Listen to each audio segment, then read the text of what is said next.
আসসালামু আলাইকুম। নিশ্চয়ই আপনারা অনেক ভালো আছেন। অনেকদিন পর আপনাদের সামনে আজকে একটি ভিডিও নিয়ে হাজির হয়েছি। আজকের ভিডিওটা একটু অন্যরকম।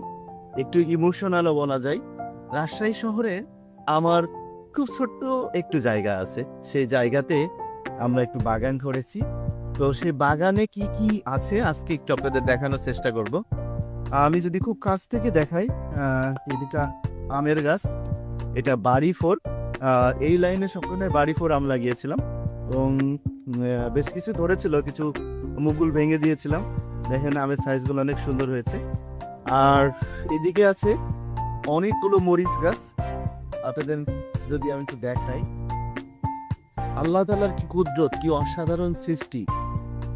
কত সুন্দর মরিচ ধরেছে, দেখলেই ভালো লাগছে। এদিকে আছে, এদিকেও আছে, এই পুরো এদিকটা পুরোটাই মরিচ গাছ।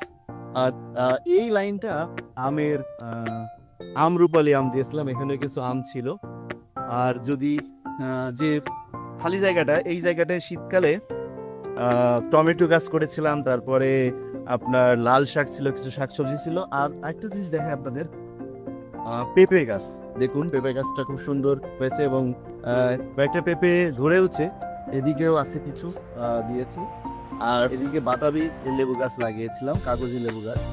আর জাম্বুরা লেবু এদিকে আছে। এই আম গাছগুলোও এবার মুকুল আসছিল, কিন্তু আম রাখি নাই। আর যদি আপনাদের এদিকে দেখায় একটু, এটা চাল কুমড়ার মাচা করেছি এবং একটা চাল কুমড়া অলরেডি ধরেছে, ফুল এসেছে। আর এদিকে যদি একটু আপনাদেরকে দেখাই, এটা পুঁই শাক, একদম অর্গানিক এবং খেতে খুব সুস্বাদু। আমরা কোনো কেমিক্যাল ব্যবহার করি না আমার এই কিচেন গার্ডেনে, কোনো রকম কেমিক্যাল না, সমস্ত প্রকার জৈব সার এবং এইখানকার মাটি খুব উর্বর, এগুলো ব্যবহার করছি। আর এদিকেও কিছু পুঁই শাক আছে। আর এই মাচাটা রিসেন্টলি দেওয়া হয়েছে, চাল কুমড়োর মাচা, কিছু ফুল এসেছে। আমরা অর্গানিক কম্পোস্ট করার জন্য জায়গা ফাঁকা রেখেছিলাম। ওকে, আমি বিদেশে যাওয়ার আগে যখন কোয়ার্টারে থাকতাম, তখন আমি বাগান করতাম কোয়ার্টারে। আপনারা জানেন আমি বিভিন্ন সময় বিভিন্ন ছবি ভিডিও আপলোড করেছি। তো বাগান করা আমার একটা শখ। এটা করলে মানসিক দিক থেকে আমি শান্তি পাই এবং আমার ভালো লাগে। তো আমার রাজশাহী ছোট্ট জায়গাতে চেষ্টা করেছি এই ক্ষুদ্র বাগান করার এবং আপনাদেরকে দেখাচ্ছি।